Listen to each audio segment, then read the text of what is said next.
I'm ridiculously impatient around my mighty mission. I'm ridiculously impatient, Tom, about serving people and bringing value to people. I am very patient with my children. I'm very patient with my team. You gotta love the people around you. I'm very patient with the barista in a coffee shop who maybe is overwhelmed, or it's her first or his first day on the job. I'm very patient with the taxi driver who maybe gets lost, but that's how they're making their livelihood. So with human beings, I've worked very hard, and I'm a work in progress, but I'm very patient with human beings. Know yourself. I mean, Jack Welch of General Electric said it really well. Don't lose yourself on the way to the top. Warren Buffett said, there'll never be a better you than you. So great leaders, again, it's those 4 interior empires, working on yourself, knowing what you want to stand for, knowing what you want said about you on the last hour of your last day, knowing your core values, your top 5 core values, knowing those, knowing your weaknesses, knowing your strengths. I mean, a lot of leadership talk isn't about that, but starting with your character and your self-identity, that is really important for a leader. I'd say the second thing for a leader would be, well, getting big things done. You mentioned it in the introduction. It's like ferocious, like a warrior when it comes to execution. Like great leadership is less talk and more do. It doesn't really matter what the chatter. I mean, it's all about execution, implementation, and application. So they get things done, and we live in a world where we pull out the phone, people, I'm going to get this done, and I'm going to get that done. We say to people, I'll send you a book. It doesn't get done. Even worse, we lose self-respect from the promises we make to ourselves that we break. That's where it all starts. Like, it's so, this, it's so important. Your income, your impact, your relationship with creativity, productivity, and the world. It all comes down to your relationship with yourself. So that would be the second thing about leadership. It's like execution, and don't break promises. And the third thing I'd say, be crazy. The great leaders are insane. And I say that they're insane to the majority. The great ones are all misfits, and they're all weird. I mean, the very nature of being a disruptor and a leader means you're not a follower. And if you're not a follower, then you're not buying the Kool-Aid that society sells you. If you're not a follower, you're not like this all the time looking for likes. If you're not a follower, you dress the way you want to dress. If people criticize you, yeah, they criticize all the great ones. Critics are nothing more than dreamers who got scared and never got off their chairs and got back in the game. So you've got to be willing to 5 a.m. Weird. Who does that? Why not sleep? Leaders have to be willing not to be followers, because we live on a tiny planet in a galaxy with trillions of other planets. So on our little planet, it's a core philosophy of mine. We're brothers and sisters on a little planet. That homeless person was someone's dreams. The person in the restaurant or the hotel. It's very easy for a numbed out, not awake. So much further. And when I look at most people on the planet, it's no judgment. I see people they're in scarcity versus generosity. I see so many people saying, when I was a kid, I had all this creativity. I don't know where it happened. You see it every day. You have all these people, I want to build a business. I guess I can't. It's psychology of can't versus mentality of possibility. I see people in pain. I see people playing victim. I mean, wouldn't you agree most people on the planet at some form or another, whether it's with their creativity or their prosperity or their personal lives, they're stuck in victimhood. And I know mindsets, I know rituals and routines, I have systems, and it's not just go out there and live your dream and be happy, happy, happy. I mean, the book shares a lot of my methodology, the twin cycles of elite performance, the 90-90 One Rule, the Second Wind Workout, the 2 Massage Protocol, the 2020, like these have worked for my clients for years. So I have the information to serve.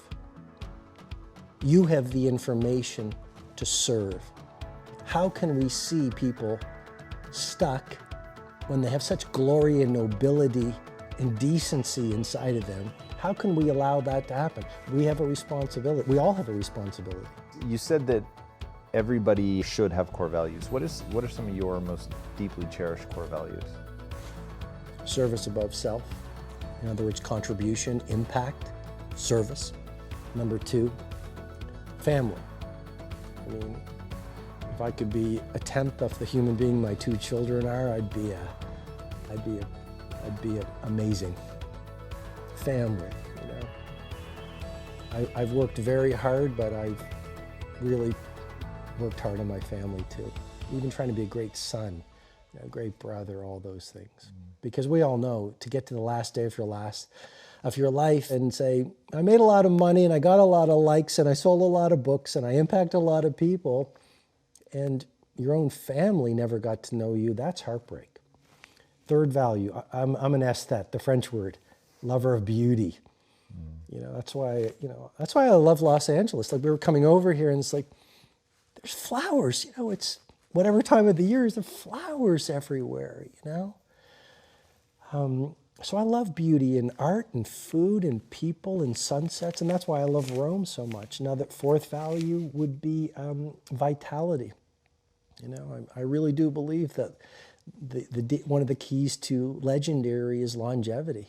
I mean, I want to live till 177. I want to, you know, right? I mean, I'm biohacking and I'm resting and I'm doing the 2 Massage Protocol and everything possible so I can be rocking my craft and serving as many people as possible when I'm into, you know, I mean, one of the things I'd say is you never want to let an old person anywhere near the inside of your body, right?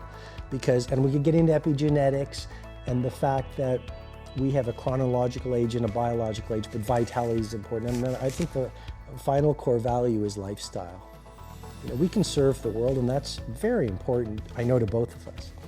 But life is ultimately a really short ride, and so I want to really be around only people.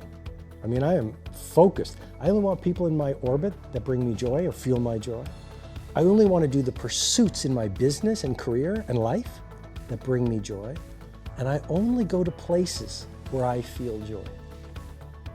That all makes a lot of sense. So you've brought up a couple of times now the biohacking part. So going into the health set, let's talk about that. What are you doing? You've got fasting, you've got obviously the exercise, you've got, sounds like the 2 Massage Protocol. Walk us through what you do to care for yourself to make sure that you hit that 177 number, which I like. It's very far and it's very specific. So yeah, fasting. A lot of writing the book, I was in fasted state, and for me, the way it looks. Are you doing intermittent fasting? Yes, but I want to get to 36 hours, and then I want to go beyond that because a lot of the great creatives and mystics.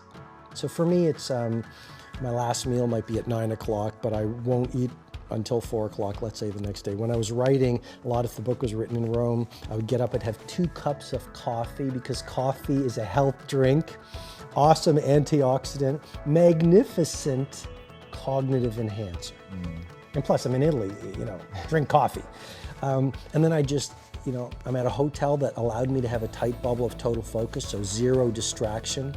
And then I go into that flow state and I would just work on the manuscript in fasted state. And I saved a lot on grocery and food bills. Just imagine that. You know how much time we spend even eating? Yep.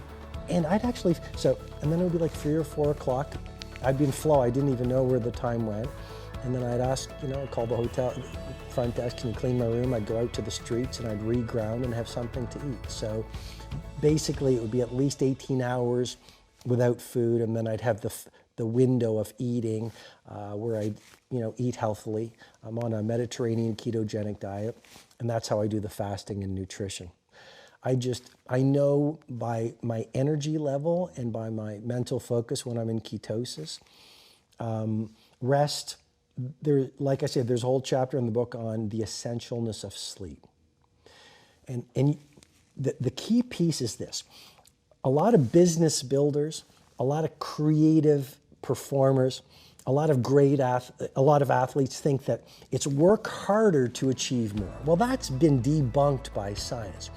We all know that we are at our best creatively, productively, and in terms of our performance when we experience intense bursts of elite performance, and then we make the time to recover. I had a person at one of my events recently, he worked with Usain Bolt, and he said, Usain Bolt told him, I sleep 50% of the time.